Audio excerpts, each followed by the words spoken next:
주님 감사드립니다. 우리의 모든 인생을 드리고자 고백하며 달려온 인생입니다. 오늘 이 아침도 주께 올려드립니다. 우리의 인생이 주께 있음을 고백하는 우리의 기도를 받아주시고, 이 설교 기간 중에도 주님 성령께서 역사하셔서 우리의 마음밭을 기경하시고 옥토로 만들어 주셔서 온전히 주의 입술로부터 나오는 말씀만이 우리 귀에 들릴 수 있도록, 심겨질 수 있도록 이끌어 주옵소서. 감사드리며 예수님 이름으로 기도드립니다. 아멘. 자, 오늘 설교를 나누기 전에 바울의 상황을 먼저 살펴보겠습니다.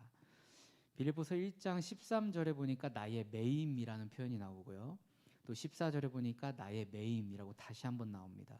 그리고 17절에 나의 매임이라고 다시 한번 언급이 됩니다.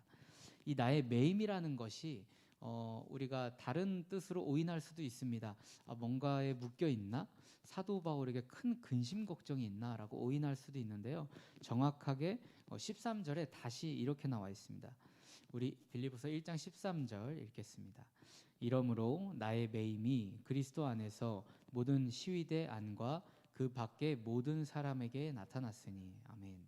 자, 모든 시위대 안과 그 밖에 모든 사람에게 나타났다. 그러니까 이 매임을 누가 봐도 매이는 것이다. 영적인 그런 뜻이 아니라 정말 사도 바울은 매여서 옥에 갇혀 있는 상황입니다. 자, 그는 지금 병약합니다. 사도 바울의 사역 내내 그는 병약한 몸을 가지고 있었고 피할 수 없는 통증의 몸을 이끌고 사역을 하고 있습니다. 벌써 수많은 박해와 고문과 폭력과 고생을 한 터라서 그의 육신적인 상황은 매우 좋지 못했을 거라고 우리는 알고 있습니다.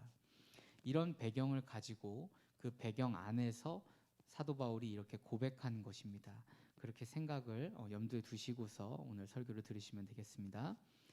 우리 본문 말씀 빌립보서 1장 19절을 함께 읽겠습니다. 이것이 너희의 간구와 예수 그리스도의 성령의 도우심으로 나를 구원에 이르게 할 줄 아는 고로. 아멘. 바울은 감옥에 갇힌 상황에서 풀려날 것을 이미 알고 있는 것 같습니다. 그렇게 이 서신을 받아보는 성도들에게 예언을 하고 있는 것입니다. 그런데 그 이유가 조금 독특합니다. 어떤 과정으로, 어떤 연유로 그렇게 풀려나는지 말하고 있습니다. 여기서 그의 신앙, 그의 믿음, 그의 가치관을 엿볼 수 있는 대목이 되겠습니다. 자, 첫 번째로 그는 성도의 간구로 그렇게 될 것이라고 말하고 있습니다. 하나님께서는 바울을 옥에서 풀려나게 하시는 것이 계획에 있으시고 반드시 그렇게 해야 로마로 가서 복음의 씨앗을 로마 제국 가운데 뿌리고 전 세계로의 복음 확장을 할 수 있었다는 것을 알고 계셨습니다. 그리고 이후의 후대에는 로마 제국이 국교로 기독교를 공포함에 따라서 강력한 법과 세상 권력의 보호 안에서 복음과 성경 말씀의 보존과 전수도 할 수 있음을 하나님께서는 알고 계셨습니다. 그리고 이를 계획하셨습니다. 세상은 중세 시대를 암흑의 시대라고 쉽게 평하는 것이 일반적인데요. 하지만 중세 중후반부에 로마 카톨릭 교회의 타락을 통해서 그렇게 변해갔던 것이지 중세 시대처럼 신앙이 앞섰던 시대를 찾기가 어렵습니다. 자, 그렇게 바울은 지금의 옥에서 풀려야만 하는데 굳이 성도들의 기도 때문에 기도에 기인해서 그렇게 될 것이라고 기록된 이유가 무엇일까요? 자, 첫 번째는 기도는 하나님께서 일을 시행하시는 시작을 가져오고 있습니다.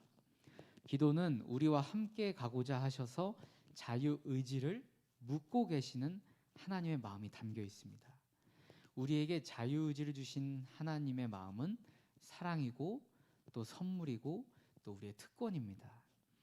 하나님은 우리와 항상 대화하고 싶어 하십니다. 언제나 그렇게 하고 계십니다. 기도를 하고 응답됨으로써 우리는 하나님이 친히 그 일을 하셨고 주권이 하나님께 있다는 것을 다시금 경험할 수가 있습니다.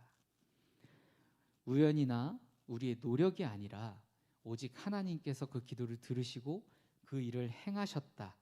모든 주권이 하나님께 있다라는 것을 우리로 하여금 한 번 더 보여주시기 위하여 하나님께서는 우리에게 기도를 요구하고 있는 것입니다. 빌립보서 1장 19절 본문 말씀 다시 한번 읽겠습니다. 이것이 너희의 간구와 예수 그리스도의 성령의 도우심으로 나를 구원에 이르게 할 줄 아는 고로. 자, 어떤 연유로 구원에 이르게 하는지 두 번째, 예수 그리스도의 성령의 도우심이라고 나와 있습니다. 자, 간단하게 성령님 하시면 되는데 예수 그리스도의 성령의 도우심이라고 표현이 되어 있습니다. 왜 그렇게 기록이 되어 있을까요? 성령은 예수께서 세례 받으실 때 비둘기같이 내려와서 그분 가운데 충만히 임하셨습니다. 성령도 하나님이시고 예수님도 하나님이십니다. 성령은 하나님의 영이기도 하지만 예수님, 독생자 예수님의 영도 되는 것입니다. 또한 예수님께서는 약속된 성령을 보내시겠다고 제자들에게 약속을 하셨는데요. 예루살렘을 떠나지 말고 기도하라고 명하셨습니다. 그러므로 우리가 받는 성령은 예수께서 보내신 성령입니다. 그러므로 예수 그리스도의 성령의 도우심이라는 표현이 바울을 통하여 기록이 된 것입니다. 우리 본문 말씀 빌립보서 1장 20절 말씀 함께 읽겠습니다. 나의 간절한 기대와 소망을 따라 아무 일에든지 부끄러워하지 아니하고 지금도 전과 같이 온전히 담대하여 살든지 죽든지 내 몸에서 그리스도가 존귀하게 되게 하려 하나니. 아멘. 바울은 옥에서 풀려날 것을 천명을 했는데요. 그런데 자신은 그 풀려나는 것 자체에 기뻐하거나 연연하지 않고 다른 것에 더 관심이 있음을 드러내고 있습니다. 설교 초반에 이야기했듯이 지금 바울은 옥에서 풀려나야만 본인에게 너무 좋은 상황이에요. 고단하고 핍절하며 아픈 그의 상황은 한시바삐 옥에서 풀려나는 것을 고대해야 할 것입니다. 하지만 그는 이렇게 이야기하고 있습니다. 그러나 나의 간절한 기대와 소망은 이것입니다. 아무 일에든지 부끄러워하지 아니하고 지금도 전과 같이 온전히 담대하여 살든지 죽든지 내 몸에서 그리스도가 존귀하게 되게 하려 합니다. 이렇게 고백을 하고 있는 것이죠. 자, 우리가 이 대목을 읽을 때 아까 찬양도 우리 함께 나눴지만 아멘이라고 나올 수밖에 없는 그런 참 귀한 고백이 아닐 수 없습니다. 그러나 우리는 이 고백을 온전히 믿음으로 이해할 때 우리의 삶에서도 온전히 바울 사도로 닮은 삶을 따라서 살 수가 있을 것입니다. 이 온전히 이 고백을 이해한다라는 그 설명을 제가 조금 더 하겠습니다. 20절 본문을 다시 살펴보면 아무 일에든지 부끄러워하지 아니하고 지금도 전과 같이 온전히 담대하여, 여기까지. 자, 이 고백만 보자면 어떤 용감한 투사의 말 같죠. 그렇죠? 존경받을 만한 지도자의 말과 같습니다. 굉장히 멋있는 인물로 보입니다. 부끄럽지 않게 담대하겠다는 것인데 이것은 자신의 의나 자신의 신념이나 자신의 온전함이나 남들보다는 조금 더 차이가 있는 철두철미하고 양심에 거리낌이 없는 이라는 표현으로 들릴 수 있는 소지가 있습니다. 굉장히 멋져 보이기 때문이에요. 굉장히 강력한 인물로 보이기 때문이죠. 그래서 자신의 양심을 지키겠다라는 아주 멋지고 존경받을 만한 어떤 행동을 하겠다라는 표현으로 들릴 수가 있겠습니다. 그러나 우리의 원죄로 물들어진 옛된 자아로는 이 길을 걸을 수가 없습니다. 왜냐하면 이 길은 오늘의 주제, 죽음을 고려한 길이기 때문입니다. 예레미야서 17장 9절 말씀 함께 읽겠습니다. 만물보다 거짓되고 심히 부패한 것은 마음이라 누가 능히 이를 알리오마는. 아멘. 제가 이 말씀이 계속 성령께서 두드리시는 거예요. 오늘 설교를 준비하면서 밤새도록 이 말씀이 나를 두드리는데 제가 외운 말씀이 아니에요. 제가 외웠던 구절이 아닌데 은혜됐던 구절도 아니었어요, 기존에. 근데 계속 이런 메시지를 계속 성령께서 두드리시는데 안 찾아지는 거예요. 제가 외운 말씀도 아니고 의대 받은 말씀도 아니기 때문에 안 찾아지는 거예요. 근데 설교 막판에 집을 나오기 직전에 하나님께서 찾아주신 말씀이 이 말씀입니다. 다시 한번 읽겠습니다. 만물보다 거짓되고 심히 부패한 것은 마음이라 누가 능히 이를 알리오마는, 누가 능히 이를 알리오마는이라는 뜻에서 벌써 나오고 있죠. 이게 비밀이라는 거예요. 이게 가려져 있다는 거예요. 그러니까 우리가 성경 말씀을 읽을 때 이 말씀, 이 가려진 말씀을 모르고 성경 말씀을 읽으면 이제 성경에서 예수님을 찾는 게 아니라 성경에서 인물 얘기하다 끝나는 거예요. 성경에서 존경받을 만한 인물 얘기하다 끝나는 거예요. 그래서 많은 교육 현장에서 이제 교육부서에서 인물 하다가 끝나는 거예요. 우리 중고등부 시절, 유초등부 시절 여러분들 옛날에 여름성경학교 했던 그 시절 생각해 보세요. 조금 젊으신 분들은 여름성경학교 기억이 나실 텐데 인물 하다 끝났어요. 그렇죠? 그 인물이 어떤 인물이었나, 어떤 특징이었나, 다윗 왕이 어땠나, 다윗 왕이 골리앗을 이렇게 물맷돈 돌려서 쳐서 죽여서 용감한 다윗, 또는 욥기서에 인내하니까 하나님께서 갑절 두 배로 주셨다, 인내하십시오, 이렇게 인물로 갔단 말이에요. 근데 이 만물보다 거짓되고 심히 부패한 것은 마음이라, 이 진리 앞에 우리가 서게 되면 인물이 보이지가 않습니다. 그 안에서 하나님이 하신 일이 보여요. 그 모든 특징을 가진 인물들을 가지고서 하나님이 하신 크고 은밀한 비밀이 보이는 것입니다. 그래서 결국에 보이는 게 어떤 거예요? 예수님이 보이게 되는 거죠. 예, 그 완성이 예수님이시기 때문이죠. 자, 우리가 20절 끝부분을 한번 다시 살펴보겠습니다. 읽지는 않고 잠깐 켜주시겠어요? 본문 말씀 20절 잠깐 켜주시고 그 끝부분을 살펴보면 바울의 본의를 우리가 파악할 수 있습니다. 이렇게 멋있게 신념 있게 이렇게 정말 물러서지 않은 이 투사의 마음으로 할 수 있었던 그 본의가 뭐냐면, 내 몸에서 그리스도가 존귀하게 되게 하려 하나니, 이게 바울의 본의였던 것입니다. 지금 바울은 그가 존경을 받거나 강인한 신념을 드러내고 자랑하려는 마음이 아닙니다. 그는 부끄럽지 않게 담대하려는 이유가 내 몸으로, 내 존재로 그리스도를 향한 존귀와 찬양을 올려드리며 그에게 영광을 돌려드리기 위해 담대하겠다는 마음입니다. 그러니까 내가 창피해지지 않겠다, 그 뜻으로 하는 게 아니라 오직 예수 그리스도께 존귀와 찬양을 올려드리는 인생이 되고 싶다는 거예요. 그 부분에서 부끄럽고 싶지 않다라는 겁니다.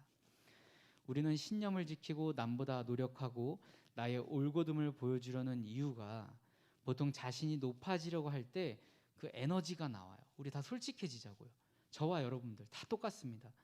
남보다 조금 더 열심히 노력할 때 그때 어떤 에너지로 하죠? 내가 남보다 좀 더 잘 되고 싶을 때, 유명해지고 싶을 때, 인정받고 싶을 때 에너지가 나와요. 우리 김장 담글 때도 왜 열심히 하죠? 한번 소리 듣고 싶은 거예요. 권사님 김장 정말 잘하시네요. 권사님 없었으면 우리 김장 안 됐어. 이런 소리로 힘나지 않았어요? 맞아요. 다 그 에너지로 우리가 열심히 하는 겁니다. 근데 이게요, 이 당연한 이치긴 한데 이것을 영적으로 보면 이게 어떤 의미인지 곧 알게 될 겁니다. 이 에너지는 내가 왕이 되려는 에너지예요. 내가 하나님이 되려는 마음에서 나오는 에너지입니다. 정확히 사단마귀의 목적과 일치하고 있어요. 따라서 우리는 이 바울의 고백에 담긴 본의를 파악을 해야만 합니다. 그는 내 몸에서 그리스도가 존귀하게 되게 하려 하고 있습니다. 잠언 14장 32절 말씀을 읽겠습니다. 악인은 그의 환난에 엎드러져도 의인은 그의 죽음에도 소망이 있느니라. 다시 한번 읽겠습니다. 악인은 그의 환난에 엎드러져도 의인은 그의 죽음에도 소망이 있느니라. 아멘. 이 너무나 대비되어 있지 않아요? 환난만 닥쳐도 악인은 엎드러진다. 지금 잘 되고 있는 악인도 하나님이 환난 한 번만 주시면 끝이에요. 그런데 의인은 그의 죽음에도 소망이 있다라는 거예요. 환난 중에 가장 큰 환난이 뭐예요? 죽음보다 더한 환난은 없잖아요. 내 생명이 끊어지는 환난보다 더 큰 나쁜 일이 뭐가 있겠어요? 죽는 것보다 더 나쁜 일은 없습니다. 그러나 그 죽음에도 소망이 있는 거예요. 사도 바울은 지금 이걸 이야기하고 있는 것입니다. 내가 지금 죽음을 각오하고 이렇게 하고 있다. 그런데 내 죽음 뒤에는 영원한 생명, 그것이 예수 그리스도 통해서 일어날 것이다. 그것을 믿고 있기 때문에 이런 투사의 모습을 보여주고 있는 것입니다. 시편 63편 3절과 4절을 읽겠습니다. 주의 인자하심이 생명보다 나음으로 내 입술이 주를 찬양할 것이라. 이러므로 나의 평생에 주를 송축하며 주의 이름으로 말미암아 나의 손을 들리이다. 아멘. 우리 찬양 아까 나눈 그 가사입니다. 구약의 이 시편 기자도 이 똑같은 고백을 하고 있는 것입니다. 구원의 경륜은 구약이나 신약이나 지금 여러분들과 저나 똑같습니다. 하나님 앞에서의 자세는 똑같아요. 왜요?